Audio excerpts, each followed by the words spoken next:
I heard the warning 3 hours before I heard the hound. Kessler Bluff Relay sits at the last working transmitter on the drift, 40 miles of wind-scoured scrub and dead radio towers from the nearest Directorate checkpoint. I'd chosen it for that distance. 6 years is a long time to wait for a knock that never comes. Long enough a man starts to believe the waiting is the punishment. The relay at Kessler Bluff still carried Directorate traffic, even though I hadn't carried a Directorate badge in 6 years, and that morning, the traffic carried my name.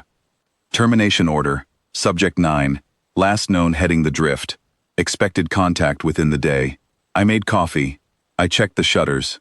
I did not run, because there is nowhere on the drift a man can outrun a reeve hound, and because some part of me had been waiting for this since the day I walked out of the breeding pits and never looked back. I want to say I was afraid. I wasn't. Not the way you'd think. I'd spent 11 years on the other side of that leash, in the breeding pits outside Corvain Station, raising reeve hounds from the egg, the way you'd raise anything you loved, and then handing them over the day they turned lethal. I knew what a reeve hound was built for: silent approach, no wasted motion, a kill that took 4 seconds and no more. I knew what it wasn't built for too. Nobody had ever asked one to hesitate. I'd asked, once, whether that absence of hesitation was a strength or just a hole where something better should have been. The answer I got back was a transfer notice. The answer I gave myself was a resignation, 6 years and 1 long walk out of Corvain's gate ago. It came at dusk, the way they always came, low through the scrub with its breath the only sound in a mile of wind. I stood on the porch instead of behind the door. That was the whole trick, if you could call it a trick, not hiding. A reeve hound tracks fear the way other things track heat, and I had none left to give it. It cleared the fence line in one motion and stopped 8 feet out, and I got my first real look at it. Ash-gray hide over a frame built like an argument nobody could win, 3 rows of teeth built to hold, not to chew, and eyes that had never been asked to look at anything twice. It should have already had my throat. Instead, it stood there with every muscle locked, staring at me like I'd broken something in its programming, just by not screaming. Easy, I said. Just that. The word I'd used 100 times on 100 hounds before I quit, before I'd seen what they did to the ones that came out wrong, before I understood that wrong just meant something with more sense than its makers. It didn't come for me. It didn't leave either. It stood in that half-crouch for the better part of a minute, and I watched something move behind its eyes that no report I'd ever filed had a box for. Then it sat. Just sat. In the dirt 8 feet from a man it had crossed 40 miles of frontier to kill, and it made a sound low in its chest that wasn't a growl. I sat down on the porch step because my legs asked me to, and I didn't call anyone, and I didn't reach for the rifle inside the door. I talked to it instead, the way you'd talk to anything that had spent its whole life being told what it was for. I told it my name. I told it I used to feed its kind out of my own hand before the Directorate decided that made hounds soft. I told it I was sorry, though I couldn't have said for what exactly. For the pits, for the order, for the 11 years I hadn't quit soon enough. By full dark it had moved to the bottom step. By the second night, it slept across the threshold like it had been born to that spot instead of to a kill list.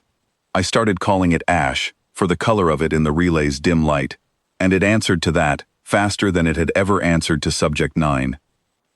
The days after that were quieter than any I'd had since I left Corvain.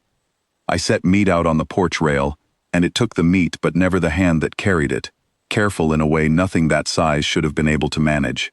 I caught it once, with its head resting flat against my knee, while I mended a fence post, heavy and warm, and entirely still, and I remember thinking that whoever wrote its specification sheet had never once imagined this particular use for 80 pounds of jaw muscle. It followed me on my morning walk to the transmitter tower and back, pacing itself to my slower, older stride instead of the ground-eating lope I'd seen it use to clear the fence line. Small things, none of them in any manual. All of them, I understood later, the reason the Directorate could never have built what stood on my porch on purpose. You cannot engineer a thing choosing you. You can only wait, and hope you're the kind of man worth the choosing. I knew the Directorate wouldn't let a failed order sit quiet.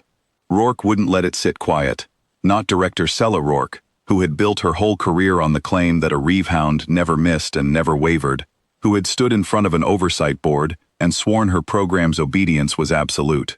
A reeve hound curled up on a deserter's porch instead of finishing him was not a failure she could file away. It was a public one. She came herself, 12 days later, with 6 of her own enforcement team, and the kind of confidence that assumes the story ends the way the paperwork says it should. I heard the transport before I saw it, and Ash heard it before I did. Up on all 4 feet at the first vibration in the ground, a low sound rolling out of it that had nothing gentle left in it at all. "Stand down," Rourke called from 30 yards out, like I was still one of her handlers. "The unit is Directorate property. Step aside." "He's not a unit," I said. "He's got a name." She didn't like that. I watched it cross her face before she could smooth it back into command posture. The same look I remembered from every review meeting where a hound had done something a spreadsheet couldn't explain. She gave the order anyway, told her people to bring the animal in, by force if it came to that, and reminded them, loud enough for me to hear, that a reeve hound answered to conditioning, not sentiment. Ash moved before her team finished raising their rifles. Not at them, between them and me, low and total, every line of him saying exactly what would happen to the first hand that came within reach of the porch. 2 of her enforcers actually stepped back. I watched 6 years of Directorate certainty run straight into 8 feet of animal that had already decided, on its own, who it belonged to. "Stand down," Rourke said again, except this time, it was Ash she was saying it to, and Ash did not. Nobody fired. I'll give her people that much. They were soldiers, not fools, and soldiers know the difference between a target and a wall that bleeds back. One of them, a younger one at the end of the line, actually lowered his rifle a half-second before the order came, like his body had already done the arithmetic his training hadn't caught up to. Rourke saw that too. I watched it land on her harder than anything Ash had done, because a hound refusing a command was a malfunction she could still explain away in a report, and a soldier, doing the same thing in front of her, was not. Rourke stood there a long moment with her order hanging in the air and nothing underneath it, her whole program's promise sitting 8 feet away, disproving itself in front of the 6 people she most needed to believe her. Then she did the only thing left to do. She lowered her hand, and her team lowered their rifles with it, and she turned around and walked back to the transport without another word, because there wasn't one left that would land. She never sent anyone else. I think she understood, standing there, that a written order can command a weapon, but it can't command a choice, and Ash had already made his.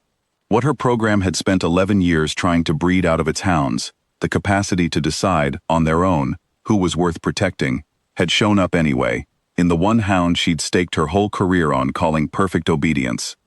She couldn't put that in a report either. There was no box for it, same as there'd never been one for mine. That was 4 years ago. He's out past the fence line most mornings now, working the drift the way he was built to. Only these days, whatever he brings back, he drops at my feet instead of a handler's. He still sleeps across the threshold. He still answers to Ash, and to nothing else. And some nights, I sit on that same porch step and think about how close I came to being a line item. A termination order closed, cause of death. And instead, I got the only true thing the Directorate ever built.